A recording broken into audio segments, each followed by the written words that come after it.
This is the private side of the partnership behind the renowned Jenna Clifford brand. A country life in White River where Jenna, Dex and their 3 daughters, Summer, Chanelle and Shayna live with their broader family of horses, dogs and a menagerie of other animals. Thanks for the lift, Summer. Pleasure. That was pretty awesome. It must be amazing being able to just pull into the driveway, not worrying about parking a car in the garage and putting your horse in a stable. Yeah, that's great because I like living in the country. So in the city, you know, you drive cars, but here, just ride our horses and don't have to worry about that. The immediate difference you see here is that the family cottage is integrated into the fabric of Baronmere farm. Instead of building a manor that lords it over the landscape, the owners' lives merge with the surrounds and with the stables. Now this is what I call an entrance hall. Oh, thank you, Jonathan. It's actually our back entrance, and Dex and I are passionate about horses, but he's actually the rider. Okay, I just love animals. Yeah, Jonathan, the stables were here actually before the house, so we added a cottage to the stables about 5 years after the stables were built. This project was a creative journey more than an architectural appointment for Robin McIntosh, who specialises in unconventional bush, country and seaside lodges. This must have been one of the more unique projects you've worked on. Absolutely, it certainly was. And I think to put in context and to sort of go back to the history, there were 2 utility buildings existing on site, the stables and the hangar at the bottom. And the brief was to create a sophisticated, elegant cottage that was integrated and made use of these buildings. But with the unique architecture of the stable and the opportunity it gave with a beautiful access, I decided it needed to be an integral part of the home. I think a big portion of this was to try and get the space flowing. And this is where Jenna's been amazing, because the interior has pulled it very much together. It's always great with 2 artistic people to work together, one on the architectural side and one on the interior and the layout, so they really complemented each other. It was fabulous working in any case with Robin, because I think it's so important that you've got telepathic content and emotion when you do something like this cottage, because it is a bit wacky in any case. Jenna spends her time between home and Joburg. Shayna and Chanelle work for the business here and abroad. Jenna's co-founder and life partner Dex has parallel interests reflected in his office. This is my favorite space. It's the crowning glory of the very important link between the stables, the cottage, and it creates your access views down the center, across the valley and up the other side, and it gives you that sense of mission control. Yeah, Jonathan Robbins hit the nail on the head. The interface here with the office between the stables and the house works very well for me. You know, I've got access to the horses to hear what they do. It really is a nice hub because you've got views, you feel as if you're part of Africa here. Dex is a force behind Youth for African Wildlife, spreading a conservation message to 400 million people. Our objective is to raise global awareness amongst the youth about endangered African wildlife. Well, it's the perfect place to run your operations from and do the good work that you're doing, and it shows you the office doesn't have to be tucked away at the back of the house in the shadows. It can take pride of place in your house and be an inspirational space. Shall we? Yeah. Downstairs, the kitchen leads out onto a herb and vegetable garden, helping to make Jenna's dishes almost as renowned as her jewellery. But it's her décor recipe that got our attention here.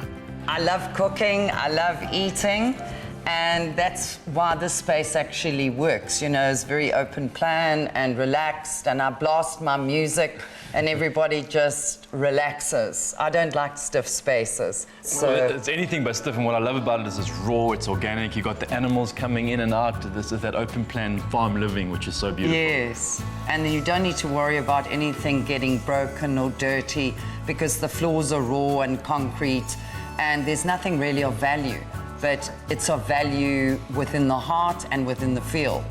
About the only pieces she's bought are this dining room table and the family's beds. Everything else has been saved from store refurbishments, rescued and reimagined.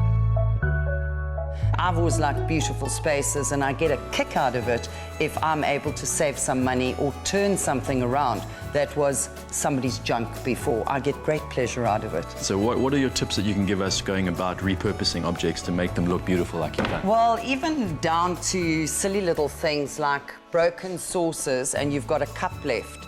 So those types of things, and refurbing old furniture, you know, down to an ottoman that really needed to be recovered. And I've got copious amounts of dogs. To me, even though it's somebody else's recovery job, to me that looks quaint and shabby chic. So I enjoy that. Shabby chic, I like this. Shabby chic. When you're an artist, you can literally do things on the cheap because you're using your internal talent. Even down to things like this. Those were my old horses that I bought from the East that at the time might have cost 200 Rand each.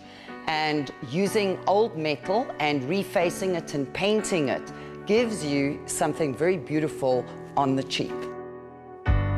If one theme is to be found, it's horses.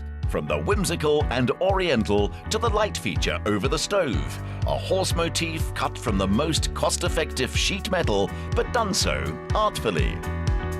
I loved my gran, and she was also marginalised financially, so I've even used in the kitchen her dolly curtains. So there's lots of ways of getting a great look, functional, taking the old in, and still having that warmth of the soul and the heart akin to your bloodline, because you can never lose your roots, you know.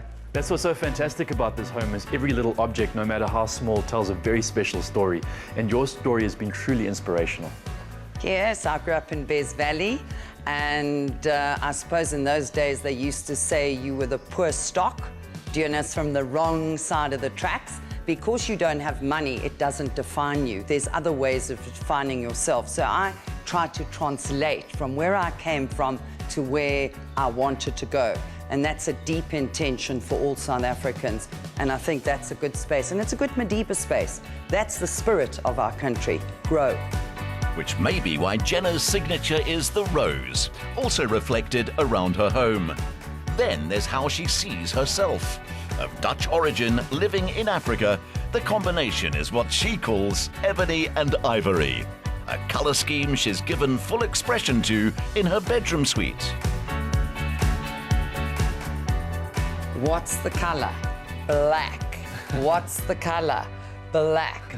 And by the way, ebony, ivory, the basins in the bath are white.